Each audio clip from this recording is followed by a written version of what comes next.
Let's handle the browser navigation. Our application works very well with our own links, but when we start hitting the back and forward button, it doesn't work very well. The only thing that changes is the URL itself. The content does not change.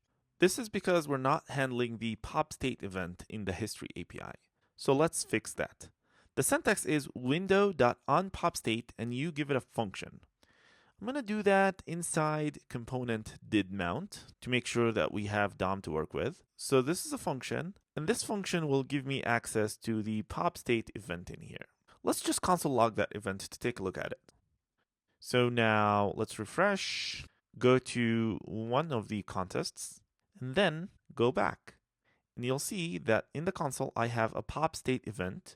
And what's important about this event is that we have the state here.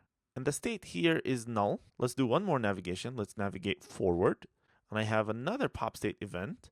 And now the state here does have the current contest ID. So when I'm navigating back and forward here, I have access to this event and I can detect if I'm on a contest ID or I don't have contest ID if I have a null state. However, instead of handling this directly here, let's also extract it into its own handler. So let's call this handler onPopState. And I'm going to make this into a function that receives a handler.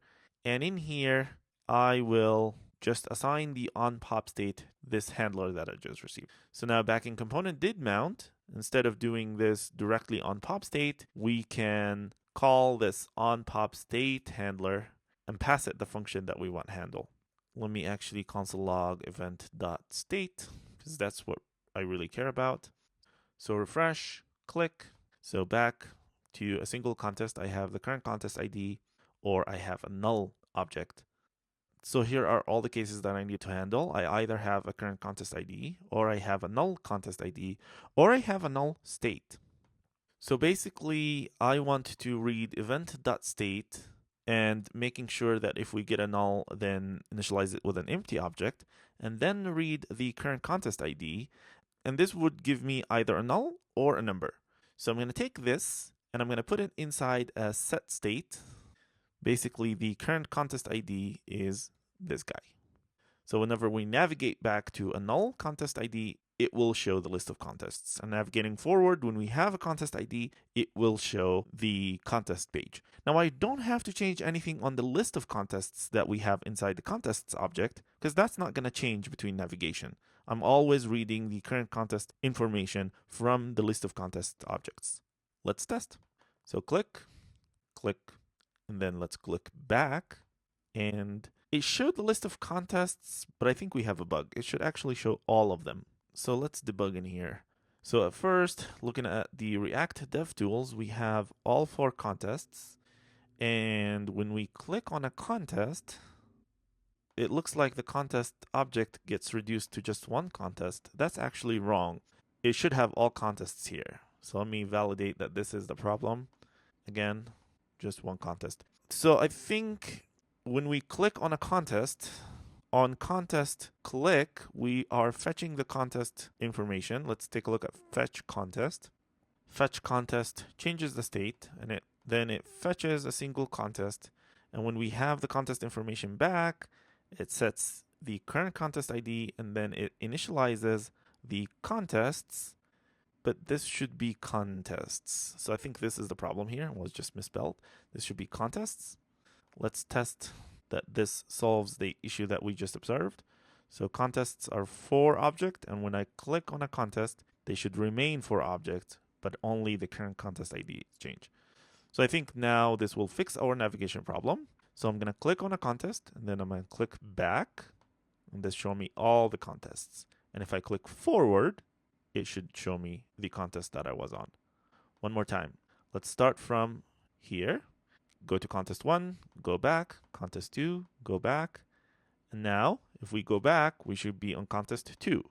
Go back one more step, we should be on the list of contests.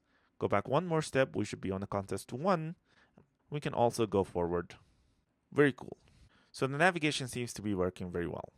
So we are registering an event for the pop state. And remember, every time we register an event, we have to clean it in component will unmount. So I'm going to actually trigger this problem for you. Let's go back to our timeout trick. And after 5 seconds, let's go back to rendering something else. And this will force the component to be unmounted. So after 5 seconds, my app component is going to go away and a new H2 is going to appear. And this will mean that the component will unmount it. And since I've registered an onPopState event, if I do any history navigation after the component is unmounted, this is going to give me an error. Let's test. Refresh, navigate a little bit, wait for the component to go away after 5 seconds. And now if I go back, I get an error because I have not cleared this event that's registered on the pop state. So the solution for this is simple. InComponent will unmount, register another event on pop state, and this event is just null, which is the default. We don't have anything on pop state. And let's actually test. Navigate a little bit, wait for the component to go clear, and now if I navigate, there's nothing to do because my onPopState handler is null. Looks good, so let's clear this timer test. And I think we're ready to start working with the database now. So in the next chapter, we're going to start with a test script that loads more data into the database, and we'll change our API to read from the database instead of the fake in-memory data structure that we've been using so far.